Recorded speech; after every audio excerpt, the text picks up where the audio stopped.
Hey, everybody, and welcome back to me talking about stuff that I like, this time books, in the corner of my living room. And this video today is going to be kind of all over the place. I didn't do a lot of reading in the past week and a half, so let's start there. Quick reading update. Last video, I mentioned I was currently reading or about to start Vigil by George Saunders. I technically started it, but I didn't really start it. I may have read like 10 pages or something like that. I was going to be traveling for work. I traveled a couple times for work, and I thought this is going to be a perfect time. I'm going to bang through this book. It's not even a long book. And I don't know, airport stress or whatever it was, I didn't pick it up. It is still the book I want to read. It's not like a DNF situation. It's not like I'm not interested in the book. Just for whatever reason, I've been kind of in a weird headspace and haven't done any reading lately. But I still want to do a video. I don't want to fall behind on this because then I'll just not do it ever again. And so I just figured I'd do a quick video about 3 books that I loved from this year, my 3 favorite books so far this year, maybe with an honorable mention or 2. And then I also, since I didn't just made this channel this year, my journey into reading, I want to say officially started this year because it's when I picked it up as a hobby, in the sense that I'm reading a book, finishing it, and then immediately having another book lined up. I have a huge stack of books that my TBR, obviously I talked about, plus more books, and I have a bunch of stuff I want to read. But I did sort of start really getting back into it around halfway through last year when I started my new job, and I started picking up reading as something I do on my commute and just something I had more free time to do. My sleep schedule got way better and that kind of thing. So yeah, I wanted to mention 3 books that I didn't like from last year, and then maybe 1 book that I really did like. And yeah, so gave you my reading update. Let's start with negative. Negative is boring, and I'd rather talk about stuff I like anyways. But yeah, we'll start with this book right here, Big Magic by Elizabeth Gilbert, Creative Living Beyond Fear. So this is an interesting book. I picked this book up again. All 3 of these books are going to be reflective of me getting back into reading and trying to figure out what it is I want to read. And self-help seemed like, I don't know, everybody recommends one self-help book here or there, and I don't even remember why I gravitated towards this one. I really think it's just the creative living beyond fear part that got me. I felt like I wanted some motivation to, I don't know, chase things that I actually enjoy. Have a job, that's fine, but it's not like something I want to do. I've always been into film, I've always been into writing and books and things like that. So I wanted to read something that maybe could give me a push into doing these types of things, and this book did not do that. Even though it sounds counterintuitive because I've made this YouTube channel, which is sort of creative, I don't know. It is certainly beyond fear because this is something that I'm incredibly embarrassed about. But this book did not help me get there. I found this book really a slog to get through. I didn't find any motivation from it. There's a lot of anecdotes about Elizabeth's life, which she's had an interesting life. I know a lot of people like her book Eat, Pray, Love, which I guess is sort of a memoir. I've never read it, or I never even watched the film. But I don't have a lot to say. This book, I got it so that it could inspire me to chase my dreams or whatever, and it didn't really do that for me, and I didn't quite enjoy it. So that's Big Magic by Elizabeth Gilbert. That's why it goes at the bottom of the bookshelf. Next up, and I'm gonna have to apologize right up front because I don't have the slipcover. I somehow lost it, but this is Blue Hour. That's gonna be backwards, but it's Blue Hour by Paula Hawkins. And this is a book that I picked up because I've read a Paula Hawkins book. I believe she's the author of, probably should look this up, but she's the author of The Girl on the Train, I'm pretty sure.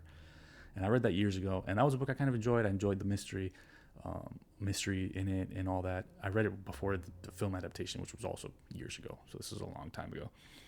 And whatever, I saw her name. The cover is beautiful. It's one of the reasons I got this book, actually. It kept catching my eye at the bookstore. And when I finally got really back into reading, I was like, yeah, I'm going to read that book. It's been catching my eye for so long. I think I got this on sale. I think it had a slightly ripped cover, or it was bent or something, and it was like 50% off.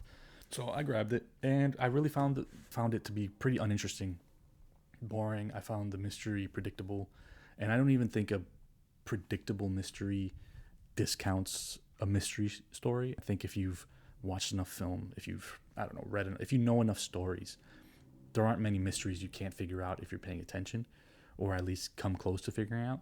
So what happens then is that the characters have to really believe it, right? And they have to really make you believe that they're lost and that they don't know what's going on. And the characters, I had no connection to any of the characters. Maybe, again, this is probably just me. I don't know. Maybe you'll love this novel. Maybe you'll really find yourself connected to the main character.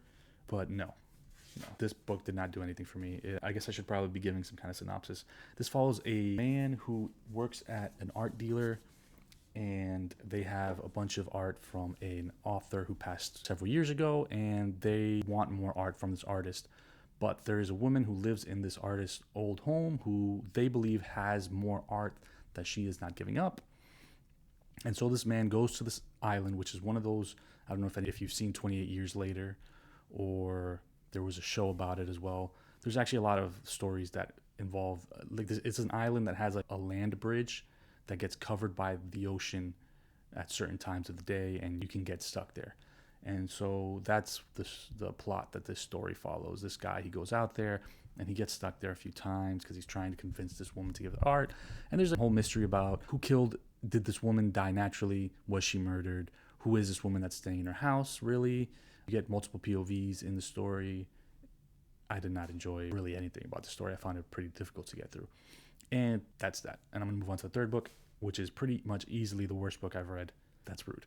This is the book I like the least that I've read since I've started reading, and that is Horror Movie by Paul Tremblay. Now, I've mentioned that I'm a huge film fan. I bring up movies a lot. I'm getting back into reading. This is a book by Paul Tremblay, who is also the author of The Cabin at the End of the World, which is a book I didn't read, but a movie I really liked by M. Night Shyamalan. And I see this awesome red sprayed edges horror movie. I thought the cover was really cool.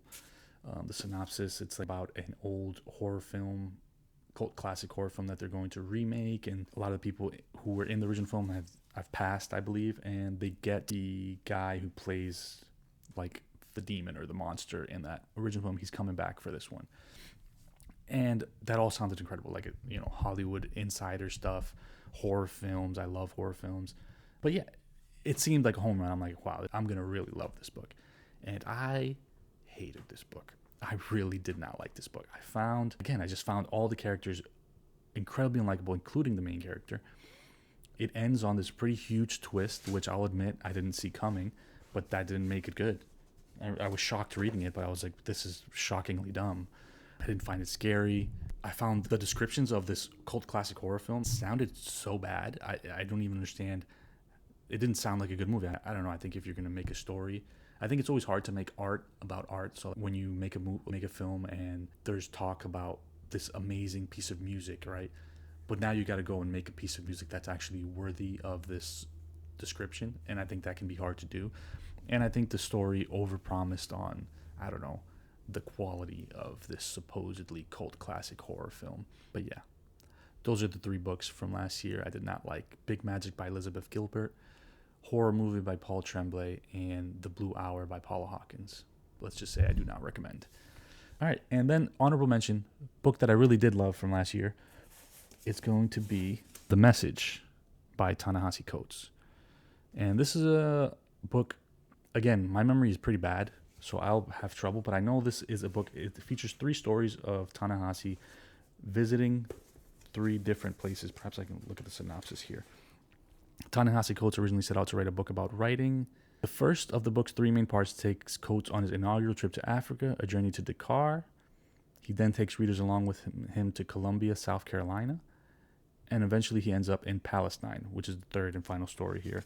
And really the reason I got this book, it was the one I was most interested in. I don't have much to say. I wish I would have annotated and kept notes, which is something I want to do going forward. But this is just a beautiful novel. I think it really says something important about what's happening in Palestine and Gaza and the plight of those people. Just a beautiful book. Highly recommend. And I plan on reading more Ta-Nehisi. This is the only thing I've read by him. I think he's a very smart individual. I've seen a lot of his interviews, and I'm really curious to read more of his writing. I know Between the World and Me is a very popular one of his. I believe he's also written a novel, which clearly I'm probably more interested in fiction right now, so maybe I'll check that out. But yeah, that is my recommendation from last year. And we're just going to go ahead and segue straight into my 3 favorite reads of this year. And I'm going to start with what One of them, I don't have a physical copy. It is on my Kobo, and that is King Sorrow by Joe Hill. Now, the reason I picked this book up is I'm a fan of Stephen King's. I haven't really read a ton of his books, but I've loved almost all of the adaptations of his works, and I have read a couple of his books. I guess another honorable mention from last year, I believe I finished this last year, Pet Sematary by Stephen King. I love that. That was a great read. And so Joe Hill's work, I never read any of it. I did, again, in the sense of I love film. I have enjoyed a couple of the adaptations of his work, particularly the one with the grabber. What's the movie's called right now? With the mask, Ethan Hawke. You know what I'm talking about. But this book sounded incredibly interesting. It is about a dragon, and it tells a story with a dragon that I've personally never read or seen in film. And it's about a group of kids who are trying to help their friend who is being forced to steal books from this library he works at his college or university. And they devise an idea of taking one of these books and summoning a dragon to kill or get rid of this problem of these people forcing him to steal books. And what they fail to realize, or they fail to read the fine print, is that dragons are mischievous, and that they're not going to be able to just do this once. This dragon now will expect a tribute every single year on the same day, which I believe is Easter. They have to choose someone for this dragon to kill, and if they fail to do so, the dragon will kill them. And it rotates every year, a different person. It's a different person's turn to choose someone to kill. And basically you follow these teenagers. They're college age, so like 19, 18-year-olds, into full adulthood. And it makes for a great story. I have a lot of negative things to say about it. There's like a portion in the middle, since it is a multiple point of view character, and I think anytime there's a multiple POV character book, there's a chance where you might not even you really don't like one of the POV characters, and so those chapters are kind of less interesting, less enjoyable than others. And I believe there's a part in the middle of the book which has a tons of action, and is really, the story takes a really interesting turn that you might have not expected it to take. But it happens to be, for me at least, in the POV of characters I didn't really like. So that otherwise, I think it's a great novel. I found it scary. I found it heartbreaking. In some points, shocking. Like, there are things that happen where you're like, what? In the sense of the carnage and the damage that this dragon can cause, literally in the physical sense, and emotionally, what it does to some of these characters. But also really strong character-based story. I think you form a pretty strong connection with multiple characters if you're really enjoying the book. So that's King Sorrow. Next up, I'll mention Martyr, since I already mentioned this in my video last week. This is a story of Cyrus Shams, a young Iranian-American boy who's had a tumultuous life. His mother was killed in an accident, quote-unquote accident, when he was just like 2 months old, I believe. She was flying from Iran to Dubai when it was shot down by a U.S. Navy vessel, supposedly by accident, killing all 200 plus people on board. Cyrus and his father eventually moved to America, his father chasing a job in a chicken farm, and really not chasing the job, but running from that life in Iran, where he felt like people were feeling sorry for him, and he was kind of sick of that. He wanted to get away. So he moved him and his son to, I can't remember what state, but middle America. And yeah, eventually Cyrus grows up. He becomes an alcoholic and suicidal. When he goes to college, his dad dies very shortly after. Cyrus mentions, I believe at one point in the book, that it kind of felt like his dad did what he had to do by getting him to college, and then kind of what he was done. And this life that he's lived has led him to become obsessed with martyrs. And he is also a writer. He writes poetry and becomes obsessed with the idea of martyrs and making his death mean something. I think part of that obviously comes down to he's been suicidal. He also has a job at a hospital, play acting as a sick individual receiving bad news, sort of to train new doctors on how to deliver this news, which is, as his friends point out to him, not healthy for someone like him, I guess you can say. Eventually, at one point in the story, one of his friends mentions, hey, he's telling his friends about this idea of his. He wants to write about martyrs, and he's kind of obsessed with the idea. And one of his friends tells him, hey, there's this artist who's dying of cancer, and she's decided to spend her last days in a museum just talking to people until she passes. And the clicks for like, this is exactly what I'm talking about. This is a person taking their death and turning it into something meaningful in one way or another. So him and his friend decide to travel to New York and visit this artist. Yeah, Cyrus talks to this person, and I decided I don't want to spoil the story. I recommend Martyr, and I think you should go read it. But yeah, the story takes some interesting turns. Honestly, this is one of those books that has a surprising, shocking moment where I was not expecting it. This is not the type of story I would expect to see something like that in, but it completely caught me off guard. But yeah, highly recommend Martyr by Kaveh Akbar. Probably my number one. I probably should have saved this for last, but since I mentioned it already, I didn't want to. Probably my favorite so far this year. And then, last but not least, Clear by Carice Davies. And this is another book that I read basically on Books Are Sick recommendation. Books Are Sick is another YouTube channel. He also is on Instagram. He recommended this book. It wasn't even like a huge recommendation. He said it was like a really short read, that he was just kind of blown away by it. And I was curious. I read what it was about. It follows the infamous clearances of the Scottish clearances, a period of the 19th centuries that saw whole communities of the rural poor driven off the land in a relentless program of forced evictions. This novel follows a priest, a father, a pastor, who is kind of broke, married, and he wants to make some money because he is part of a section of the church that has broken off from the main part of the church. I'm not very religious. I'm sorry about that. And he money not only for his church stuff, but he also wants some money to take care of himself and his wife. He thinks his wife deserves everything. There's a beautiful love story here as well between him and his wife. And he takes his job of going to this kind of remote island and getting somebody who's still living there to clear to leave. And he's going to get paid very well for it.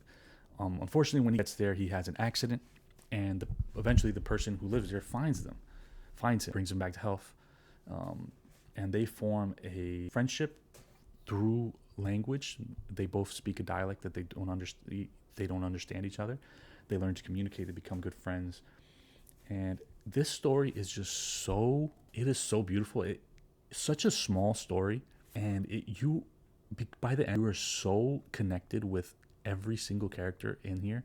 You're connected with John, the main character, Ivar, the man from the island, his wife, Mary. She plays like an important part of the story. You're so connected, and this is a book that really made you believe in human connection. I'm saying it made me believe in human connection again. Not that I didn't believe in it, but like, I think the world is a bleak place right now, and this story, like, it just completely caught me off guard. It was not what I was expecting out of it at all. And yeah, Clear by Carice Davies. I highly recommend all three of these books. I think Clear is probably the easiest to recommend because it is a short, really easy read. Martyr is a bit more challenging in the sense that it has just beautiful writing, but it has big ideas and complicated characters. Yeah. So Martyr is probably the hardest. And then King Sorrow, easy read in the sense that the writing is that's ridiculous. The writing is good, but it is long. This is the longest book I've read in a long time. I believe King Sorrow by Joe Hill is like that. The physical copy is like over 800 pages. Maybe the longest book I've ever read. I'm not sure. I read 11/22/63 years ago. I don't know how long that book is. And I think that's it, man. Those are the three books I've read. Hopefully I can kind of get my head out of and start reading again. Vigil is the book I want to read next. George Saunders. I just need again, it's so short. There's kind of no reason I should be having trouble with it. And I had said I might do The Man Who Saw Seconds after that one, which is another e-book that I have. I don't think I'm going to do that. I think I'm going to go back to just reading a physical copy, and I think that'll be an S.A. Cosby book. But yeah, thanks for tuning in. I'm sorry that this video is kind of all over the place. Again, I don't really know how to edit, so I apologize for all the weird pauses, and I'm just trying to do this by like train of thought. Thanks for tuning in. See ya.